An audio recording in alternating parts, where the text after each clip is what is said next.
Ah oui, au fait, avant de commencer, la prochaine vidéo après celle-ci sera celle sur vos transformations physiques. Donc, pour tous ceux qui souhaitent m'envoyer leur transformation physique, vous pouvez me l'envoyer par message privé sur Facebook ou sur Instagram. Et du coup, de mon côté, je vais essayer de tout faire pour sortir la vidéo des transformations des abonnés dimanche prochain. Bah oui, parce que depuis le temps que j'en parle de cette vidéo, il est peut-être temps que je la sorte. Voilà, maintenant on se retrouve tout de suite pour la vidéo d'aujourd'hui.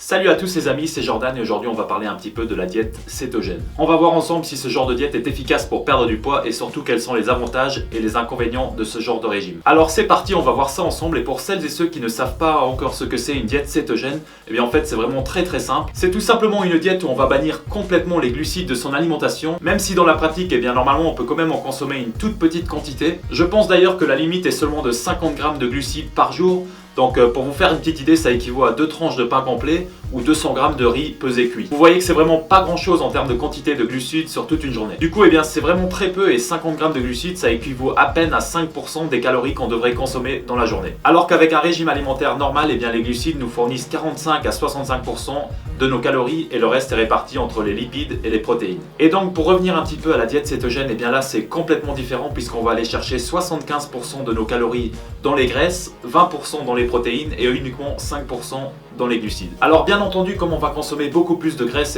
il est quand même fortement conseillé de se diriger vers des bonnes graisses comme l'huile d'olive, les avocats, les noix, etc. Mais bien sûr, on va aussi pouvoir se tourner vers des viandes ou des poissons gras, ainsi que des produits laitiers riches en matières grasses. Et le top du top, ça reste l'huile de coco, puisqu'elle contient des gras qui sont facilement transformés en corps cétoniques dans l'organisme. En gros, les corps cétoniques, c'est des substances produites par l'organisme lors de la dégradation des graisses. Bon, maintenant qu'on connaît le principe de la diète cétogène, on va quand même aller voir ce qui se passe dans notre corps lors de la pratique. Alors habituellement, avec les régimes classiques, pour péter la forme et nous fournir toute l'énergie nécessaire, le corps ira puiser cette énergie dans les glucides qu'on aura préalablement consommés dans la journée. Et dans le cas d'une diète cétogène, le corps étant privé de sa source d'énergie principale qui sont les glucides, j'avoue, il est un peu mal barré, mais il est quand même obligé d'aller trouver de l'énergie quelque part puisqu'on ne va plus lui en fournir par le biais de l'alimentation. Bon, alors qu'est-ce qui se passe quand on va priver notre corps de glucides? En fait, c'est pas vraiment très compliqué. Les 3 premiers jours, même si on ne va plus consommer de glucides, il nous en reste quand même une petite quantité entreposée au niveau des muscles et du foie, et ce sont les fameuses réserves de glycogène. Et il faut savoir en fait que 1 gramme de glycogène est lié à 3 à 4 grammes d'eau dans l'organisme. C'est pour cette raison qu'au début d'une diète cétogène, les premiers jours, on va rapidement perdre quelques kilos, mais il faut savoir que c'est uniquement de l'eau et non pas de la graisse. Et c'est uniquement une fois que les réserves de glycogène sont épuisées que le corps ira puiser son énergie dans les graisses. C'est à ce moment-là aussi que le corps va commencer à produire ces fameux corps cétoniques liés à la dégradation des graisses. C'est d'ailleurs à ce stade aussi que notre haleine commence à sentir l'acétone, et ça, c'est simplement le signe qu'on est en état de cétose. Les corps cétoniques vont aussi avoir tendance à réduire l'appétit, et du coup, comme on va manger moins dû au manque d'appétit, c'est aussi la réduction d'aliments consommés qui va nous faire perdre du poids. Alors une chose très importante à savoir néanmoins, c'est que l'organisme, lui, son but premier, ça sera de survivre.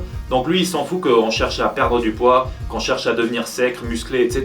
Et donc si ce processus se produit et qu'on entre en état de cétose, c'est uniquement pour pouvoir continuer à alimenter notre cerveau, continuer à donner de l'énergie au cerveau, puisque nous, on l'aura privé de sa source principale d'énergie qui sont les sucres. Du coup, vous aurez compris que quand on a quand même beaucoup de réserves de gras et qu'on a pas mal de kilos en trop, a priori, je pense qu'il n'y a pas trop de risque à suivre un régime cétogène. Surtout si en plus de ça, on va quand même consommer un minimum de 50 grammes de glucides par jour. Mais pour une personne qui est plutôt mince et qui n'a pas vraiment de poids à perdre, moi j'éviterai de suivre un régime sans sucre, sans glucides, parce que tout ce que vous allez réussir à faire, c'est vous sentir fatigué tout au long de la journée. Bon, maintenant on va quand même voir quels sont les avantages et les inconvénients de ce genre de diète. Alors pour les inconvénients, je pense qu'on est tous d'accord et c'est plutôt logique. Ça va tout simplement être la fatigue et la baisse d'énergie. Du coup, grosse fatigue, des maux de tête et même parfois des hypoglycémies. Ensuite, comme on l'a vu, il y a la mauvaise haleine, mais il y a aussi des risques de nausées et de constipation, tout simplement dû au manque de fibres dans notre alimentation. Et surtout sur le long terme, un régime cétogène peut favoriser les risques de maladies cardiovasculaires. Mais bon, dans ce cas-là, c'est surtout si vous allez vous diriger vers une forte consommation de mauvaises graisses, comme les graisses trans qui eux vont venir encrasser les artères. Mais bon, a priori, si vous vous dirigez plutôt vers les bonnes graisses comme on a vu précédemment, logiquement il n'y a pas vraiment de souci à se faire au niveau maladie cardiovasculaire. Bon, maintenant on va passer aux avantages de ce genre de diète. Alors le premier qui est plutôt évident, c'est tout simplement la perte de masse grasse, mais aussi une diminution de plus de 50% des variations de glycémie chez les personnes atteintes de diabète de type 2. On peut aussi citer une meilleure sensibilité à l'insuline ainsi qu'une réduction de la pression artérielle, et il paraîtrait même qu'un régime cétogène aurait des bienfaits sur certains cancers, puisque apparemment les cellules cancéreuses auraient tendance à se nourrir essentiellement de sucre, Tandis que nos cellules saines, eux, préfèrent les acides gras puisque, contrairement au sucre, eh bien, elles peuvent pénétrer directement dans la cellule sans être dépendants de l'insuline. Voilà les amis, je pense avoir tout dit sur cette fameuse diète cétogène dont on entend de plus en plus parler. Moi de mon côté, eh bien, j'espère que la vidéo aura pu en aider certains d'entre vous. Si c'est le cas, n'hésitez pas à mettre un petit pouce bleu, ça fait toujours énormément plaisir. Vous pouvez aussi vous abonner et me suivre sur les réseaux sociaux pour ne pas rater mes prochaines vidéos. Moi je vous dis à la prochaine et surtout les amis, n'oubliez pas qu'il est jamais trop tard pour changer. Bye. So many times I didn't know which way to go. Seem like all my life I've been surrounded by lazy folks who just live their life no different from the day before. It was the same old song, so I turned